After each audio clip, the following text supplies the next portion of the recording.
আমরা যেটাই করি না কেন এটা ভালো করে করার দরকার আছে না নাই? এজন্য কাজে আর শ্রমে কোনো লজ্জা নাই। লজ্জা হচ্ছে অলসতায়। লজ্জা কিসে?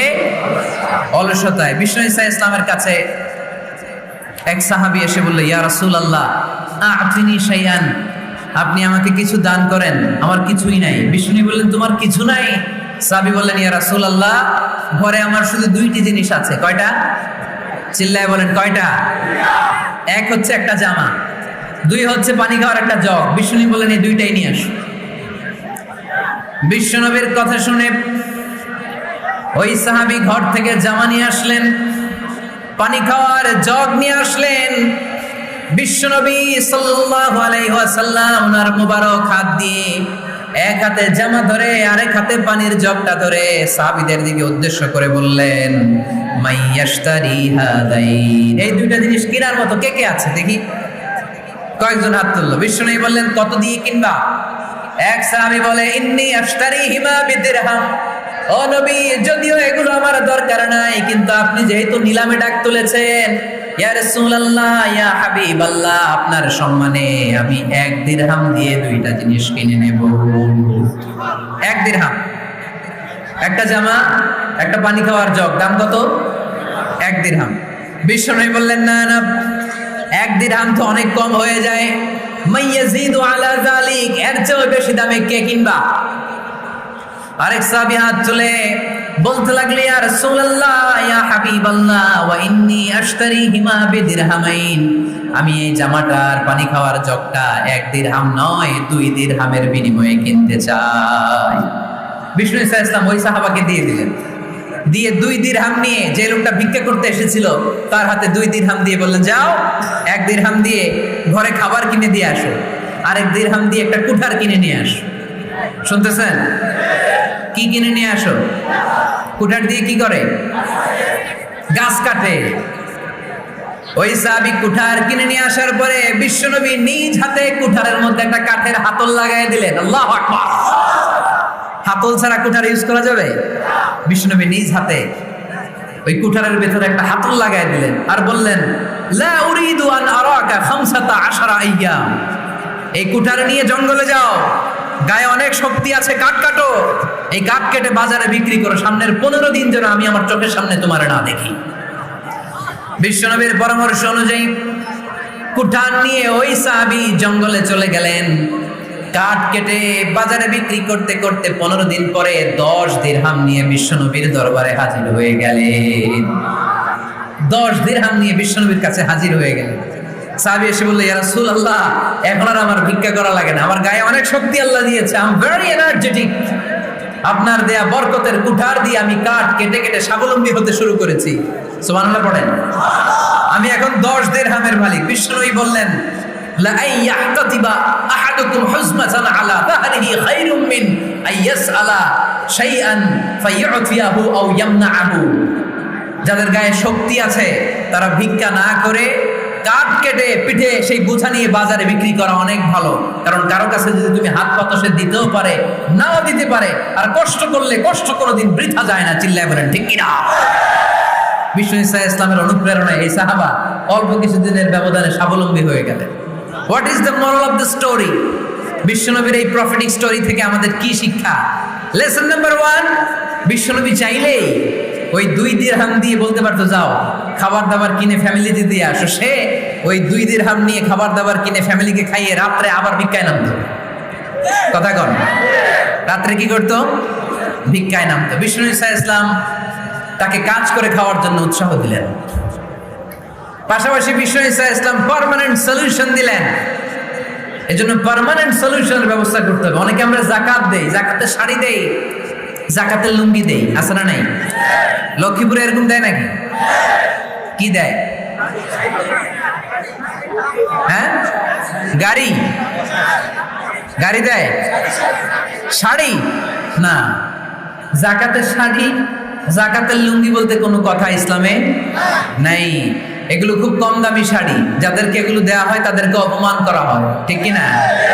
আল্লাহ বলেছেন, ওয়ালাকাদ কাররামনা বানি আদম, I have dignified the status of the sons of Adam, আমি আদমের সব সন্তানদেরকে সম্মানিত করেছি। সুবহানাল্লাহ পড়েন। আপনাদের চেয়ে সম্মানিত কেউ আছে? মানুষের চেয়ে সম্মানিত গোটা বিশ্বে আর কোনো মাখলুকাত আছে? নাই। এজন্য যাকাতের শাড়ি দেয়া যাবে না, যাকাতের লুঙ্গি দেয়া যাবে না। যাকাতের শাড়ি আপনারা দেখছেন?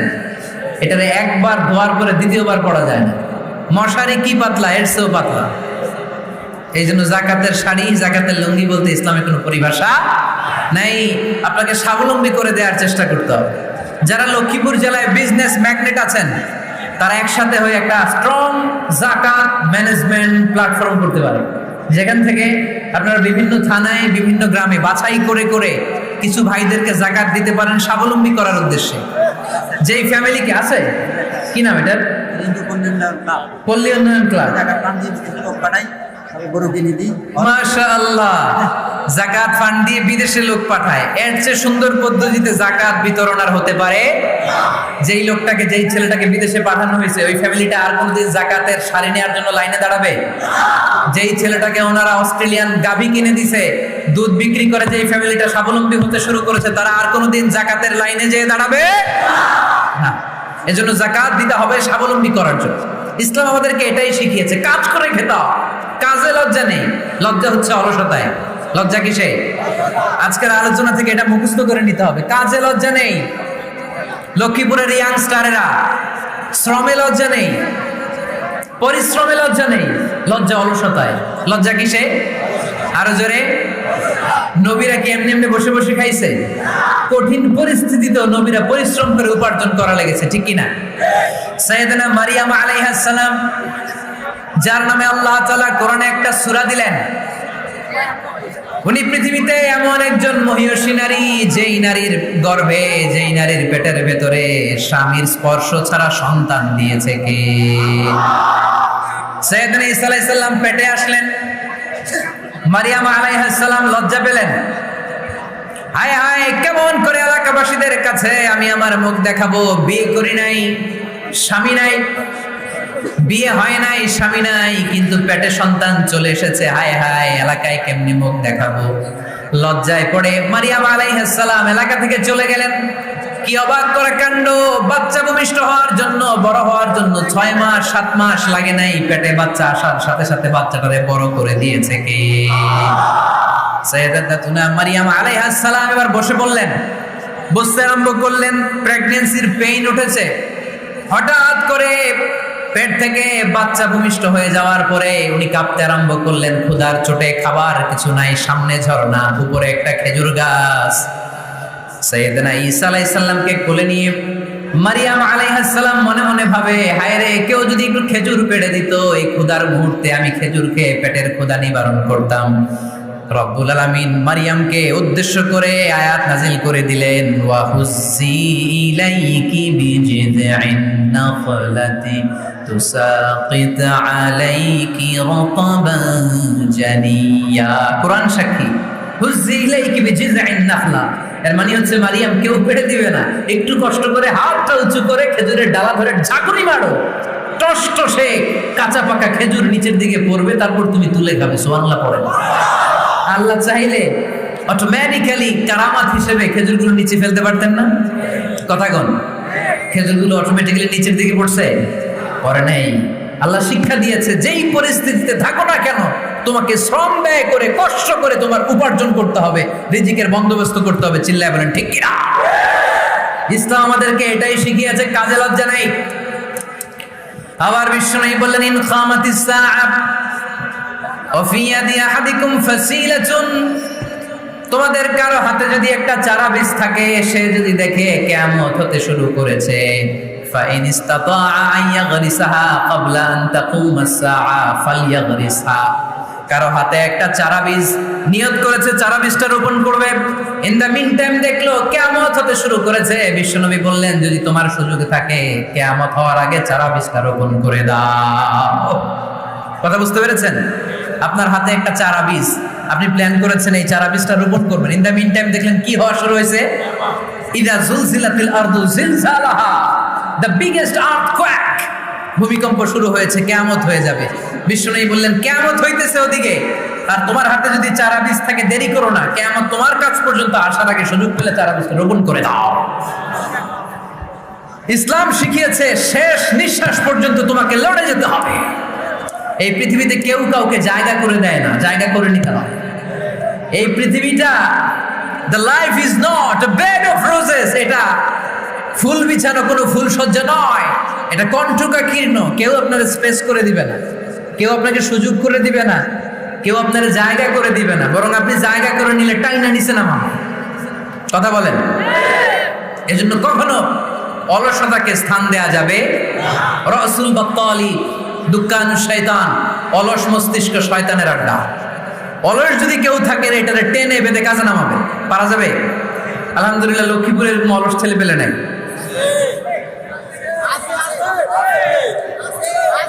আছে? আমরা আজকে অলসতাকে নো বলে যাবো এই মাহফিল থেকে। অলসতাকে আমরা কি বলবো? আওয়াজ করে বলতে হবে। অলসতাকে কি বলবো আমরা? মুমিনের জীবনে কোনো অলসতা নাই। অলস হয় মুনাফিকরা। অলস হয় কারা? চিল্লায় বলতে হবে। মুমিনরা অলস হয়? অলস হয় কারা? এজন্য কোরআনে আল্লাহ একথাও বলে দিলেন, ওয়াইদা কামু ইলাস সালাতি কামু কুসালা ইউরাউনান নাসা ওয়ালা ইয়াযকুরুনাল্লাহা ইল্লা কালিলা। সুবহানাল্লাহ পড়েন। মুনাফিকরা যখন মানুষকে দেখানোর জন্য নামাজে যায়, ওই নামাজে তাদের ইখলাস নাই, ওই নামাজের ভেতরে তাদের কোনো খুশু খুদু নাই, ওই নামাজের ভেতরে আছে শুধু অলসতা। ওই নামাজে কি আছে? কিন্তু আমরা যখন নামাজে যাই আমাদের অলসতা আছে? আমরা নামাজ পড়লে আমাদের হৃদয়টাকে সজীব করে দেয় কে? আমরা ওযু করলে আমাদের মনটাকে চাঙ্গা করে দেয় কে? আমরা মসজিদে ঢুকলে হৃদয়টাকে প্রাণবন্ত করে দেয় কে? মুমিন তো নামাজে গেলে চাঙ্গা হয়, মুমিন ওযু করলে চাঙ্গা হয়। বিষ্ণু ঈসা ইসলাম বললেন, ইয়াকিদু শাইতানু আলা কাফিয়াতি রাসি আহাদিকুম ইযা নাম। খেয়াল করে শুনবেন লক্ষ্মীপুরের ভাইয়েরা, চমৎকার একটা হাদিস। আমরা যখন ঘুমোতে যাই, শয়তান আমাদের প্রত্যেকের মাথার পিছনে 3টা অলসতার গিট মারে। কয়টা? আওয়াজ করে বলেন। 3টা অলসতার গিট মারে। ইয়াকিদু শাইতানু আলা কাফিয়াতি রাসি আহাদিকুম সালাসা উকাব। 3টা গিট মারে যখন আমরা ঘুমোতে যাই।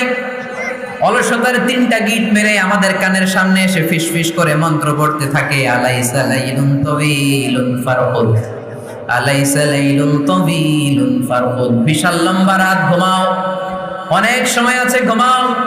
রাত 5টা বেজে যাচ্ছে, তাহাজ্জুদের সময় শেষ হয়ে যাচ্ছে, তখনও শয়তান বলে রাত অনেক লম্বা, ঘুমাও। ফজরের সময় পার হয়ে যাচ্ছে, সূর্য উঠে যাচ্ছে, শয়তান বলে আলাইসা লাইলুন তাওয়িলুন ফারহুদ, এখনো অনেক সময় আছে, লম্বা লম্বা লম্বা চৌড়া রাত পড়ে আছে, তুমি ঘুমাও। বিশ্বনবী বললেন, ফাইন ইস্তাইকাযা ওয়া যাকারাল্লাহ ইনহাল্লাত উকদা। আমার উম্মতের কেউ যখন ঘুম থেকে জেগে ঘুম থেকে ওঠার দোয়া পড়া শুরু করে দেয়, অলসতার প্রথম গিটটা সাথে সাথে খুলে দেয় কে? আপনি ঘুম থেকে উঠেই যখন ঘুম থেকে ওঠার দোয়া পড়বেন, আপনার অলসতার প্রথম গিট খুলে দেয় কে? ঘুম থেকে ওঠার দোয়াটা কি? আলহামদুলিল্লাহিল্লাযী আহইয়ানা বা'দা মা আমাতানা ওয়া ইলাইহিন নুশুর। প্রশংসা সে আল্লাহ, যে আল্লাহ আমাদেরকে লম্বা একটা ঘুম শেষে, মৃত্যু শেষে আমাদেরকে ঘুম থেকে উঠালেন। এই দোয়াটা পড়ার সাথে সাথে শয়তান যে 3টা গিট মারছে, ওই 3টার একটা খুলে দেয় কে? ফাইন তাওয়াদ্দা ইনহাল্লাত উকদা। ঘুম থেকে জেগে ঘুমের দোয়া পড়ার পরে যখন কেউ ওযু করে ফেলে, অলসতার দ্বিতীয় গিটটাও খুলে দেয় কে? ওযু করার পরে ফাইন সাল্লাত ইনহাল্লাত উকদা, নামাজের মুসল্লায় দাঁড়িয়ে যখন নামাজ শুরু করে দেয়, অলসতার 3 নাম্বার গিটটাও খুলে দেয় কে? 3টা গিট যখন খুলে দেয়, বিষ্ণু ইসলাম বললেন, ফাসবাহা নাশীতাল কলব। নাশীত, তখন মুমিন বান্দা সজীব হয়ে ওঠে, প্রাণবন্ত হয়ে ওঠে, উচ্ছ্বসিত হয়ে ওঠে। ওয়া ইল্লা খাবিসান নাফসি কাসলান। আর যদি ঘুমিয়ে থাকে, 3টা গিট তার মাথার পেছনে শয়তানের অলসতার লেগে থাকে, তাহলে তার দিনটা শুরু হয় অলসতা দিয়ে, আর সে হয় অলসতার রাজা। চিল্লায় এখন ঠিক কিনা? এজন্য আমরা কি অলস হতে চাই না কর্মঠ হতে চাই? কোন নবীরা কি অলস ছিলেন? পৃথিবীতে কোন নবী অলস ছিলেন? সব নবী কর্মঠ ছিলেন। বিষ্ণু ইসলাম বললেন, মা বাআসাল্লাহু নাবিয়্যান ইল্লা রাআল গানাম। এই পৃথিবীতে এমন কোন নবী নাই যেই নবী বকরি চড়ায় নাই। কি চড়ায় নাই? বকরিরে আপনারা লক্ষ্মীপুরের ভাষায় কি বলেন? কি বলেন? ছাগল। তো পৃথিবীতে এমন কোন নবী নাই যে নবী কি চড়ায় নাই? ছাগল চড়ায় নাই। সাহাবারা বললেন, ইয়া রাসূলুল্লাহ আনতা কাযালিক, আপনিও ছাগল চড়াইছেন? বিষ্ণু নবী সাল্লাল্লাহু আলাইহি ওয়াসাল্লাম বললেন, না, আমিও ছাগল চড়িয়েছি। ওয়া ইন্নী আরআহা আলা কারারাইতি আহলি মক্কা, আমি তো মক্কাবাসীদের অল্প কিছু পয়সার বিনিময়ে তাদের ছাগলগুলোকে চড়িয়ে দিতাম। সুবহানাল্লাহ পড়বেন না? বিষ্ণু নবী সাল্লাল্লাহু আলাইহি ওয়াসাল্লাম ছাগল চড়াতেন।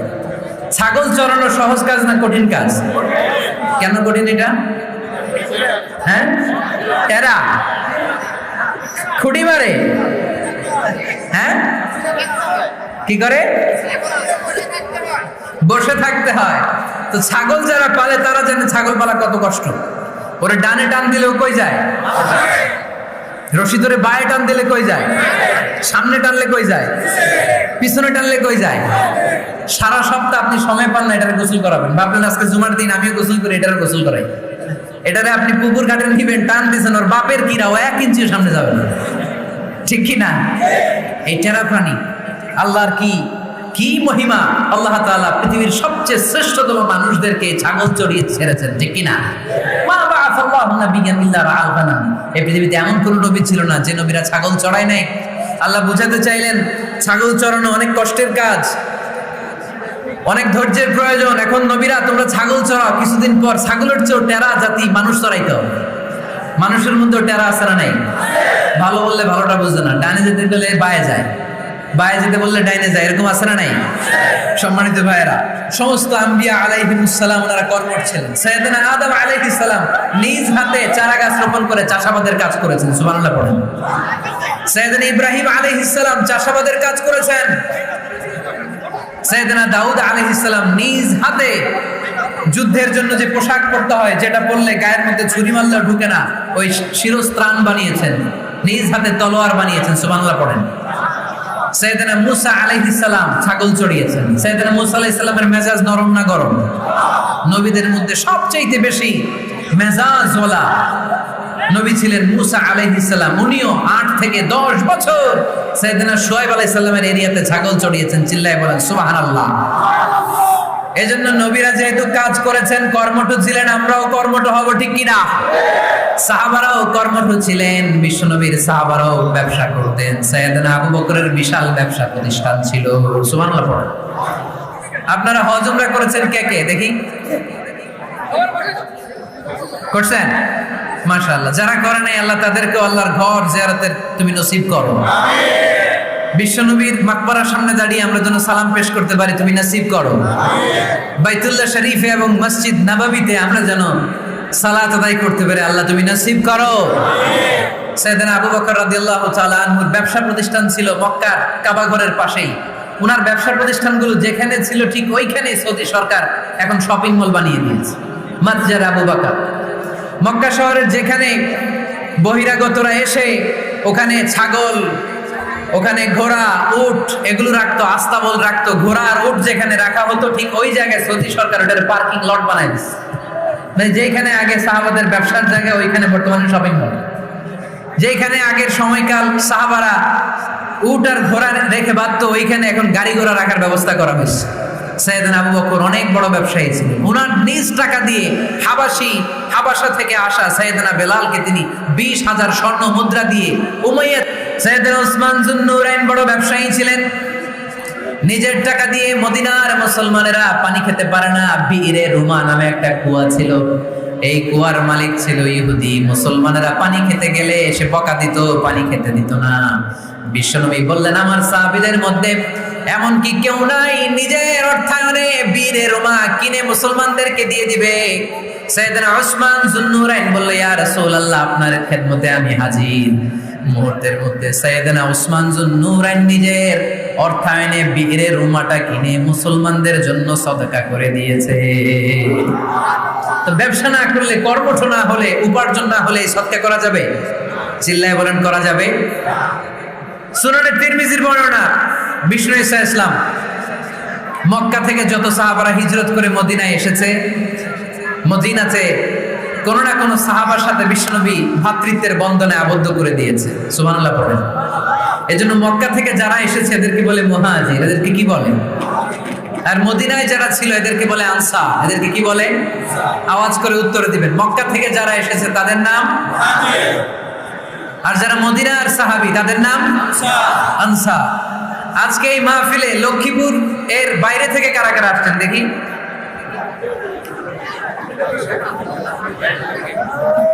মাশাআল্লাহ মাশাআল্লাহ, অনেক আসছে। আল্লাহ ভাইদেরকে তুমি কবুল করো, হাত নামান। এই যে লক্ষ্মীপুরের বাইরে থেকে যে ভাইরা আসছে তারা লক্ষ্মীপুরের মেহমান, ঠিক কিনা? মক্কা থেকে হিজরত করে যে সমস্ত সাহাবারা এসেছিল তারা ছিল মদিনার মেহমান। বিশ্বনবী এক এক মক্কার সাহাবীকে মদিনার এক এক সাহাবীর সাথে ভ্রাতৃত্বের বন্ধনে আবদ্ধ করে দিলেন। আব্দুর রহমান ইবনে আউফ রাদিয়াল্লাহু তাআলা আনহু, ওনার সাথে ভ্রাতৃত্বের বন্ধনে যে সাহাবীকে বিশ্বনবী আবদ্ধ করে দিলেন ওনার নাম হচ্ছে সাদ ইবনে রাবিয়া। কি নাম? মদিনার অনেক বড় ব্যবসায়ী। বিশ্বনবী বললেন, আব্দুর রহমান ইবনে আউফ, সম্পদ ছেড়ে দিয়ে, পরিবার ছেড়ে দিয়ে, স্থাবর অস্থাবর সব ছেড়ে দিয়ে আল্লাহ রাসূলের ভালোবাসায় মক্কা থেকে মদিনায় এসেছো। মদিনায় তোমার চিন্তা নাই, সাদ ইবনে রবিকে আমি তোমার ভাই বানিয়ে দিলাম। সাদ ইবনে রবি তোমার আপন ভাইয়ের মতো।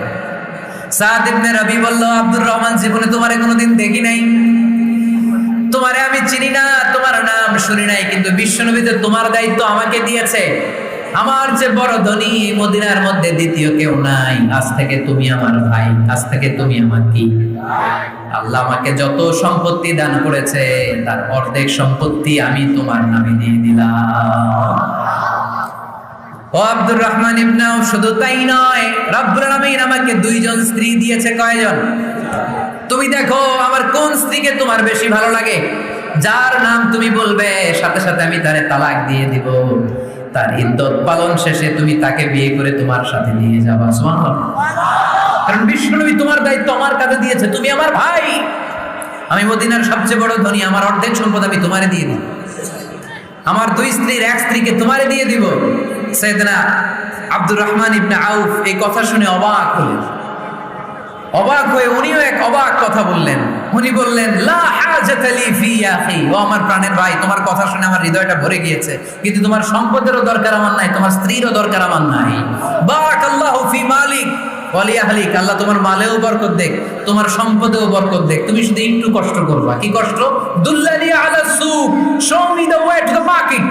তুমি মদিনায় কোনো মার্কেট আছে কিনা, শপিং মল আছে কিনা, ব্যবসা প্রতিষ্ঠান আছে কিনা আমারে দেখায় দাও। সুবহানাল্লাহ। আমরা হইলে কি করতাম? লক্ষ্মীপুরে যারা আসছে এদের একজন যদি বলা হয়, ভাই আপনি এখন থেকে লক্ষ্মীপুরের ভাই, আমার অর্ধেক সম্পদ আপনারা দিয়ে দেব, কি করবে? পায়ের উপর পা তুলে খাবে আর বলবে, কি আনন্দ আকাশে বাতাসে, ঠিক কিনা? এরপর যদি বলি, ভাই আমার দুই বউ, যেটারে সুন্দর লাগে বলেন তালাক দিয়ে দেই, নিয়ে যান, কি বলবে? কি আনন্দ আকাশে বাতাস। আল্লাহ রাসূলের সাহাবী আব্দুর রহমান ইবনে আউফ বললেন, লা হাজাতা লি ফি, আমার দরকার নেই। দুল্লানি আলা সুক, just show me the way to market. এখানে মার্কেট কই আছে দেখায় দাও। অবাক হয়ে গেলেন সাদ বিন রাবি, বললেন, ও আব্দুর রহমান ইবনে আউফ, ঠিক আছে, তুমি যদি নিতে না চাও তোমার আমি জোর জবরদস্তি করব না। শুনে রাখো, মদিনাতে ইহুদিদের কয়নুকার একটা বাজার আছে। এই কথা বলার সাথে সাথে আব্দুর রহমান ইবনে আউফ চলে গেলেন। এর পরের দিন অল্প কিছু পনির আর ঘি দিয়ে ব্যবসা শুরু করলেন।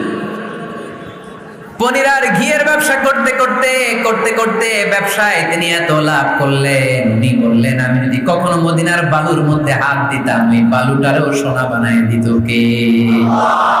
দুল্লানি আলা সুক। লক্ষ্মীপুরের কর্মঠ যুবক ভাইয়েরা, এই আব্দুর রহমান ইবনে আউফ আমাদের প্রেরণা। উনি অন্যের ঘাড়ে পাড়া দিয়ে খেতে চায় নাই, আরেকজনের উপর ডিপেন্ডেন্ট বা নির্ভরশীল হতে চায় নাই। তিনি স্বাবলম্বী হওয়ার শিক্ষা, লেসন কিয়ামত পর্যন্ত গোটা বিশ্বের যুবকদের জন্য রেখে গিয়েছে। চিল্লায় বলো ঠিক কিনা? দুল্লানি আলা সুক, show me the way to market. Market কোথায় দেখাও।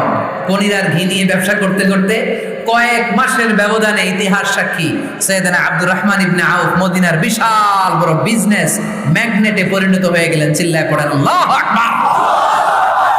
এজন্য ব্যবসার ভেতরে বরকত ঢুকিয়ে দিয়েছে কে? বিষ্ণুই বললেন, আত-তাজিরা সাদুকাল আমিন মা'আন নাবিয়্যিন ওয়াস সিদ্দীকিন ওয়াশ শুহাদা'i ওয়াস সালিহিন। আমানতদার ব্যবসায়ী, তারা সাধারণ কোনো মানুষ নয়। কিয়ামতের দিন নবীদের সাথে হাসর হয়ে যাবে। আপনারা যারা ব্যবসা করেন, এটা সাধারণ বিষয় নয়। বিষ্ণু ইসলাম নিজেও ব্যবসায়ী ছিলেন। ওনার জীবনের প্রথমে তিনি খাদিজা রাদিয়াল্লাহু তাআলা আনহার ব্যবসার স্টাফ হয়ে কাজ শুরু করেছেন, এরপর নিজে ব্যবসা শুরু করেছেন। এরপরে খাদিজাতুল কুবরা রাদিয়াল্লাহু তাআলা আনহা সব সম্পত্তি বিয়ের পরে বিশ্বনবীর পায়ের সামনে ঢেলে দিয়েছেন। বললেন, ইয়া রাসূলুল্লাহ, এই সম্পদ আমি আপনাকে দিয়ে দিলাম, আপনি ইচ্ছামতো দিনের প্রয়োজনে খরচ করেন। সুবহানাল্লাহ পড়েন। এজন্য বিষ্ণু ইসলাম আমাদের জন্য উপমা। আব্দুর রহমান ইবনে আউফ আমাদের জন্য উপমা। যারা ব্যবসা করেন তারা বিষ্ণু ইসলামের সুন্নাহ পালন করছেন। আর তাজের as-সাদুক আল-আমিন, বিষ্ণুই বললেন সত্যবাদী আমানতদার ব্যবসায়ী, যে ব্যবসা করতে যে মিথ্যা কথা বলে না। অনেক ব্যবসায়ীরা আছে পণ্য চালানোর জন্য মিথ্যা কথা বলে আর কসম কাটে, আসনা নেই। আহা, এমনটা করা যাবে? সকালবেলা স্ত্রীরে বলে, এই গরুগুলা বিক্রি করবো, তুই একটা দাম কত কমো? স্ত্রীরে শিখাই দিচ্ছে, এই গরুর দাম তুই 40,000। তো বউ বলে, ঠিক আছে, দাম পেলাম 40,000। এরপরে বাজারে যখন গরু বিক্রি করতে যায়, একজন যখন বলে যে ভাই এটা 30,000 টাকা দিয়ে কিনবো, ভাই আল্লাহর কসম সকালে একজন 40,000 দাম কইছে, আমি দেইনি। আছে না নাই? কৌশল করে বউরে শিখাইছে, সকালে কই তুই দাম কর 40,000। তো বাজারে যে সকালে একজন দাম করছে, দাম করে কইছে 40,000 দেই নাই, আপনারা 30,000 কেমনে দেই? এরকম ডাকাইতে আছে না নাই? আলহামদুলিল্লাহ, লক্ষ্মীপুরে এরকম লোকজন নাই। আরে নাই, আমি কই নাই, এরা কই আছে। লক্ষ্মীপুরের মানুষ খুব ধার্মিক, আমি জানি। লক্ষ্মীপুর, নোয়াখালী, ফেনী, এই বেল্টের লোকজন খুব আল্লাহওয়ালা। এদের মধ্যে আল্লাহওয়ালার সংখ্যা বেশি। এখানে আলেম ওলামা বেশি, এখানে মসজিদ মাদ্রাসা বেশি। এই জন্য এই জেলাগুলোতে আল্লাহর রহমতও বেশি। আল্লাহ, তুমি এই জেলার ছেলেপেলেদেরকে, এই জেলার লোকদেরকে তুমি কবুল করো, মা বোনদেরকে তুমি কবুল করো। সম্মানিত ভাইরা, এজন্য আজকের মাহফিল থেকে আমরা যেটা শিখলাম সেটা হচ্ছে, পরিশ্রমে কোনো লজ্জা আছে? আমরা কাজ করে খাবো, ঠিক কিনা? Never under estimate any job. যুবক ভাইরা, লক্ষ্মীপুরের যুবক ছেলেরা, শুনতেছ? এরকম আওয়াজ করতে হবে, কান খাড়া করে শুনো। Never under estimate any job. কোনো চাকরিকে ছোট করে দেখা যাবে না। whether it's small or big, you don't care. এটা কেয়ার করা যাবে না। ছোট্ট চাকরি পাইলেই ঢুকে যাবা, বড় অফার আসলে পরে ঢুকবা। এটা ছোট কাজ, এটা হোটেলের ওয়েটার, এটা ছোট্ট স্টাফ, এটা কেরানি না। কাজ কাজই, কাজের মধ্যে কোনো ছোট বড় নাই। খেটে খাওয়া মানুষকে বিশ্বনবী অনেক সম্মান করতেন। বিষ্ণু ইসলাম খেটে খাওয়া মানুষদেরকে এত ভালোবাসতেন, বিদায় হজের মতো এত গুরুত্বপূর্ণ ভাষণও এই মেহনতি মানুষদের কথা বাদ যায় না। সুবহানাল্লাহ পড়বেন না? দিনটা ছিল জুমাবার।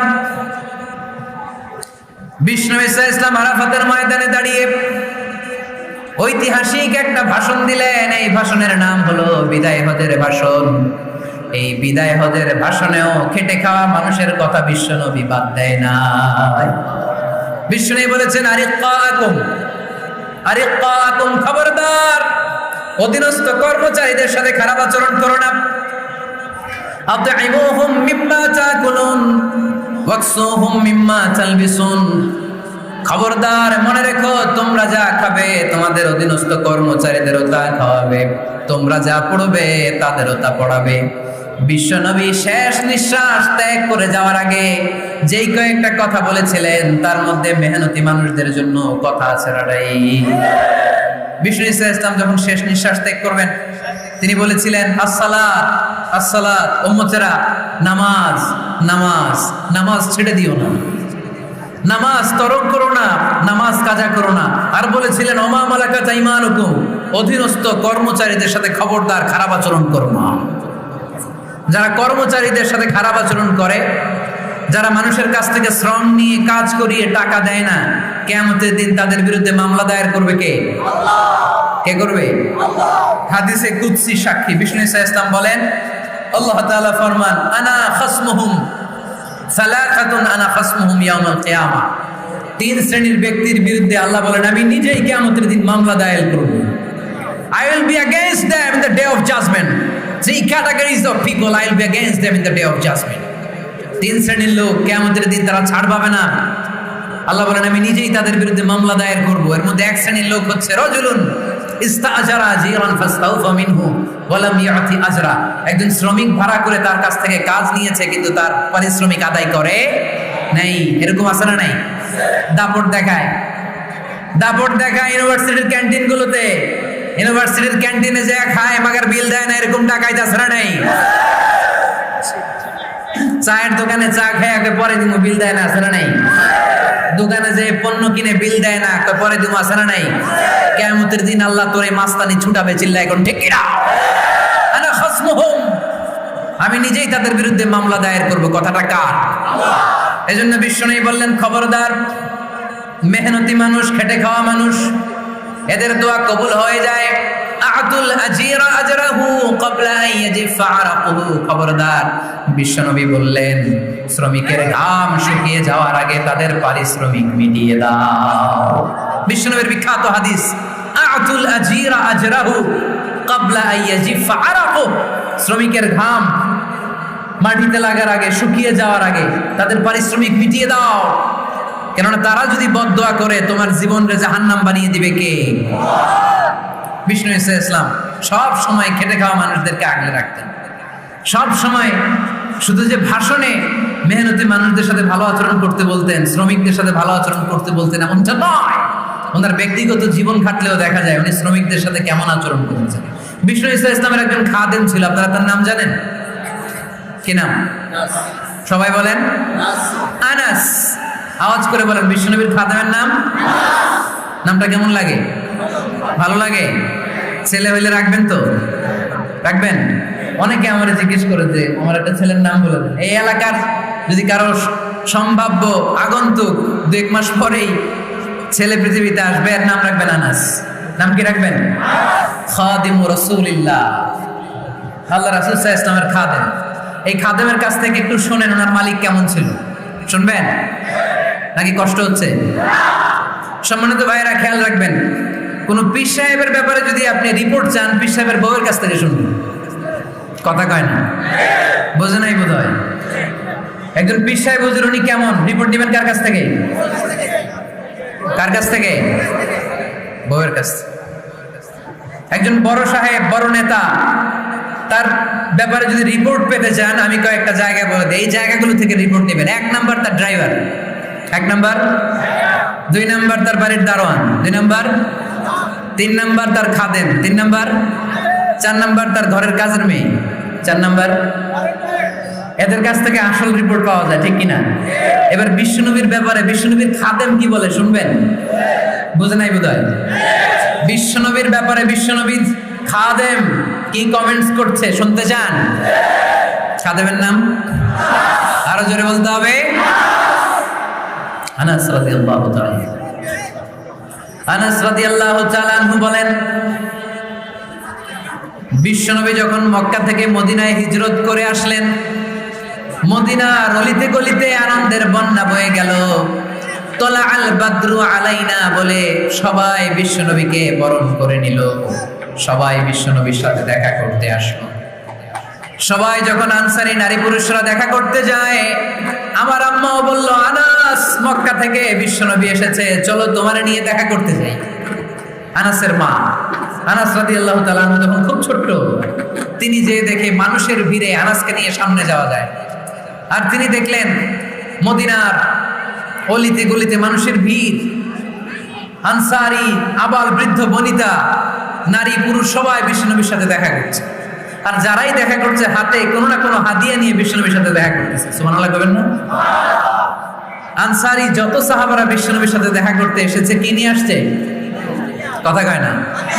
তাহাদাও তাহাব্বু, হাদিয়া দাও, একে অপরকে হাদিয়া দাও। তোমাদের মধ্যে ভালোবাসার বন্ধনকে বাড়িয়ে দিবে কে?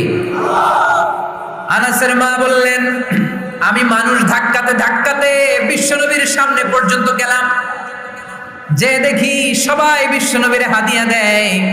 আমি বিশ্বনবীর সামনে যে কাঁদো কাঁদো স্বরে বললাম, ইয়া রাসূলুল্লাহ, ইয়া হাবিবাল্লাহ, লাম ইউবকি রাজুলুন ওয়ালা ইমরাআতুন মিনাল আনসার ইল্লা ক্বাদ আতহাফাকা বিতুহফা। ও নবী, আমি দেখতে পেয়েছি আনসারে এমন কোন নারী নাই, এমন কোন পুরুষ নাই যে আপনাকে আপনার হাতে কোনো না কোনো হাদিয়া দেয় নাই। ওয়া ইন্নী লা আকদিরু আলা যালিকা মা উতহিফুকা বি। কিন্তু ইয়া রাসূলুল্লাহ, ইয়া হাবিবাল্লাহ, আমার কাছে তো কোনো টাকা নাই, আমার কাছে কোনো পয়সা নাই, আমার ঘরে এমন কোনো জিনিস নাই যে জিনিসটা আমি আপনারে হাদিয়া দেব। ইল্লা ইবনি হাদা, আমার এই নাড়ছেড়া ধন কলিজার টুকরা সন্তান আনাস ছাড়া। ও আখিরি জামানার পয়গম্বর, আমি আমার কলিজার টুকরা আনাসকে আপনারে হাদিয়া দিয়ে দিলাম। ইয়া রাসূলুল্লাহ, মদিনার আনসারী এমন কোনো নারী পুরুষ কেউ তো বাকি নাই যে আপনাকে হাদিয়া দেয় নাই, সবাই তো হাদিয়া দেয়, কিন্তু আমি তো হাদিয়া দেওয়ার মতো আমার কাছে কিছু নাই, আপনার দরবারে হাদিয়া পেশ করার মতো আমার কাছে কিছু নাই। মাইকম্যান কোথায়?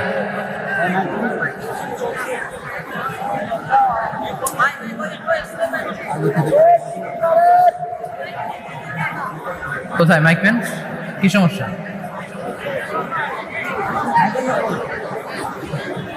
একটু জিকির করি সবাই, লা ইলাহা ইল্লাল্লাহ,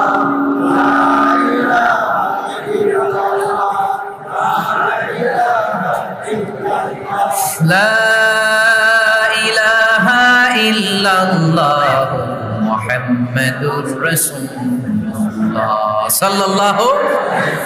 আপনারা কি হাদিস থেকে নেয়া এই গল্পটা বুঝতে পেরেছেন? কথাটা শুনতেছিলেন? আনাস রাদিয়াল্লাহু তাআলা আনহুর মা বললেন, ইয়া রাসূলুল্লাহ, আনসারী এমন কোন নারী নাই, এমন কোন পুরুষ নাই যে আপনারে হাদিয়া দেয় নাই, কিন্তু আমার তো হাদিয়া দেওয়ার মতো কিছু নাই আমার এই কলিজার টুকরা আনাস ছাড়া। কি আর আমি করব? আমার কলিজার টুকরা আনাসকে আমি আপনার দরবারে হাদিয়া দিয়ে দিলাম। ইয়া রাসূলুল্লাহ, আমার ছেলেটারই আপনারে হাদিয়া দিলাম। ফুদহাদা ইয়াখদুমু কামা বাদালাক, আপনার যেই কাজ লাগবে, যেই খেদমতের প্রয়োজন আপনার এই খেদমত করবে। ও নবী, আমি জানি আনাস আপনার বেশি খেদমত করতে পারবে না। আনাস আপনার মেসওয়াক এনে দিবে, অজুর পানি এনে দিবে, জুব্বা লাগলে জুব্বাটা এনে দিবে, ছোটখাটো কাজ করে আপনারে সাহায্য করবে। আমার কলিজার টুকরা সন্তানকে চিরকালের জন্য আমি আপনারে হাদিয়া দিয়ে দিলাম। আনাস রাদিয়াল্লাহু তাআলা আনহু বর্ণনা করছেন, আমি দাঁড়িয়ে দাঁড়িয়ে শুনছি আমার আম্মা বলছে আমি নাকি বিশ্বনবীর জন্য হাদিয়া। সুবহানাল্লাহ পড়েন। এবার খেদমত শুরু করলো সাইয়েদনা আনাস। ছোট্ট মানুষ কি আর করবে, কতটুকু খেদমত আর করতে পারবে? বিশ্বনবীর মেসওয়াকটা এনে দেয়। সুবহানাল্লাহ পড়েন।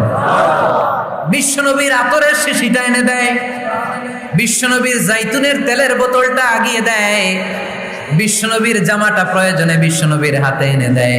সাইয়েদনা আনাস বলেন, আমি 1 বছর নয়, 2 বছর নয়, 5 বছর নয়, 7 বছর নয়, 10 বছর বিশ্বনবীর খেদমত করেছি। ফামা দারাবানি, 10 বছরে একদিনও তিনি আমারে মারে নাই। সুবহানাল্লাহ। একদিন আমার গায়ে হাত তোলে নাই, হাত তোলা তো দূরের কথা, ওয়ালা সাব্বানি, কোনোদিন গালি দেয় নাই, ওয়ালা আবাসা আলা ওয়াজহি, কখনো বিরক্তি সরে ভ্রু কুচকে আমার দিকে বিশ্বনবী কোনোদিন তাকায় নাই। সুবহানাল্লাহ।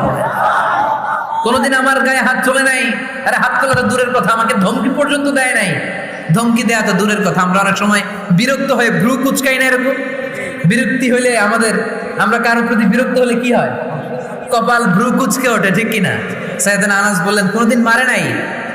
খাদেম বলতেছে, খাদেম, বড় সাহেবের রিপোর্ট কার থেকে নিতে হয়? হয় খাদেম, নয় দারোয়ান, নয় ঘরের কাজের মেয়ে, তা না হলে ড্রাইভার। বিশ্বনবীর খাদেম বিশ্বনবীর ব্যাপারে কি কমেন্ট করছে? মা সাব্বানি ওয়ালা দারাবানি ওয়ালা আবাসা ফি ওয়াজহি। এই 10 বছরের খেদমতের জিন্দেগিতে কোনোদিন বিশ্বনবী আমারে মারে নাই, গায়ে হাত তোলে নাই। আরে হাত তোলা তো দূরের কথা, একটা ধমকও দেয় নাই। আরে ধমক দেয়া তো দূরের কথা, বিরক্তির সুরে ভ্রু কুচকে আমার দিকে কখনো তিনি তাকায় নাই। চিল্লায় বলো সুবহানাল্লাহ। আর আজকে মাইক পেলে মানবতা, মানবাধিকারের কর্মী কি সুন্দর কথা বলে, উইমেন রাইটস এর কথা বলে, শিশু শ্রম নিয়ে কথা বলে, আর বাড়িতে কাজের মেয়ের গায়ের মধ্যে খুন্তি, গরম খুন্তি পিঠের মধ্যে লাগিয়ে পিঠ ঝলসিয়ে দেয়, এরকম আসারা নাই? পত্রপত্রিকায় প্রায় দেখা যায় যে কাজের মেয়েদেরকে কি অত্যাচার করে, খুন্তি গরম করে করে চামড়ার মধ্যে লাগিয়ে স্কিন ঝলসে ফেলেছে, গ্রিলের মধ্যে বেঁধে রেখেছে, সময় মতো খাবার দেয় নাই, পিটিয়ে মাথার চুল কামিয়ে মাথা নেড়া করে দিয়েছে, এরকম আছে না নাই? এরা মানবাধিকারের ঠিকাদার, এরা মানবাধিকারের কথা বলে। আর বিশ্বনবী সাল্লাল্লাহু আলাইহি ইসলামের খাদেম বিশ্বনবীর ব্যাপারে বলেছে, কোনোদিন মায়ের তো দূরের কথা, হাত তোলা তো দূরের কথা, আরে ধমক দেওয়া তো দূরের কথা, বিরক্তির চেহারা নিয়েও কোনোদিন বিশ্বনবী আমার দিকে তাকায় নাই। চিল্লায় পড়েন সুবহানাল্লাহ। বিশ্বনবী একবার সাইয়েদনা আনাস রাদিয়াল্লাহু তাআলা আনহুকে একটা ছোট্ট জিনিস আনতে পাঠালেন। সাইয়েদনা আনাস রাদিয়াল্লাহু তাআলা আনহু জিনিসটা আনতে যে মদিনার অলিতে গলিতে বাচ্চাদের খেলা দেখে জিনিস আনতে ভুলে খেলায় দাঁড়িয়ে গেলেন। ছোট মানুষ, ছোট্ট একটা বাচ্চা যদি আমার সাথে নেই, সে কি আমার প্রয়োজন বুঝবে? আমার সেন্টিমেন্ট যেরকম বাচ্চা কি ওটা টের পাবে? ছোট্ট আনাসকে বললেন, আমার জুব্বা নিয়ে আসো। বিষ্ণু সাল্লাল্লাহু আলাইহি ওয়াসাল্লাম শাম দেশের জুব্বা পড়তো, বলতেন জুব্বা নিয়ে এসো। জুব্বা আনতে যখন বেরোলেন আনাস রাদিয়াল্লাহু তাআলা আনহু, দেখলেন মদিনার অলিতে গলিতে বাচ্চারা কুতকুত খেলে। কি খেলে? আপনারা খেলেন? তো এই খেলা দেখে আনাস রাদিয়াল্লাহু তাআলা আনহু ভুলে গেলেন যে বিশ্বনবীর জামা আনতে হবে। উনি ভুলে যে উনিও দাঁড়িয়ে খেলা দেখতে শুরু করলেন। এখন ঘন্টার পর ঘন্টা যায়, আনাসও আসে না, জামাও আসে না। বিশ্বনবী ভাবলেন, হায় রে, আনাস মনে হয় ভুলে গিয়েছে, কি আর করা যাই, নিজের জামা নিজেই নিয়ে আসি। বিশ্বনবী বের হলেন জামা আনতে, বের হয়েই দেখে মদিনার গলিতে বাচ্চারা খেলতেছে, ওইদিকে আনাস রাদিয়াল্লাহু আনহু দাঁড়ান। বিশ্বনবী সাল্লাল্লাহু আলাইহি ওয়াসাল্লাম কিছু বললেন না, যে উনিও আনাস রাদিয়াল্লাহু তাআলা আনহুর পাশে দাঁড়িয়ে খেলা দেখতে আরম্ভ করলেন। সুবহানাল্লাহ পড়বেন না? সাইয়েদনা আনাস খেলা দেখতে দেখতে দেখতে দেখতে দেখতে দেখতে হঠাৎ বিশ্বনবীর দিকে চোখ পড়ে গেছে। বিশ্বনবীর চোখের দিকে যখন সাইয়েদনা আনাস রাদিয়াল্লাহু তাআলা আনহুর চোখ পড়ে গেছে, সাইয়েদনা আনাস বলে, আমার কলিজাটা এখান থেকে এই দিকে চলে আসছে। ভয়ে। কিসে? ভয়ে। উনি বললেন, আমার গলা শুকিয়ে যেতে আরম্ভ করলো, কাঁপতে লাগলাম। হায় হায়, এখন আমার মনে পড়ছে বিশ্বনবীর জামা আনতে পাঠাইছিল, ভুলে গেছে খেলার আবেশে পড়ে। উনি বললেন, বিশ্বনবী আমারে ধমক দেন নাই, আমার গায়ে হাত তোলেন নাই, জামা আনতে পাঠাইছি, এখানে খেলা দেখতেছো এটাও বলেন নাই, বিরক্তিও প্রকাশ করেন নাই। বিশ্বনবী শুধু একটা হাসি দিয়েছেন, স্মাইল। কি দিয়েছেন?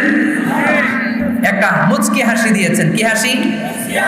সাইয়েদনা আনাস বলে, ওই যে ওই দিনের বিশ্বনবীর মুচকি হাসির শাসন মরার আগের দিন পর্যন্ত আমি আনাসকে সোজা রাস্তায় রেখেছি, আর ডানে বায়ে নেই নাই।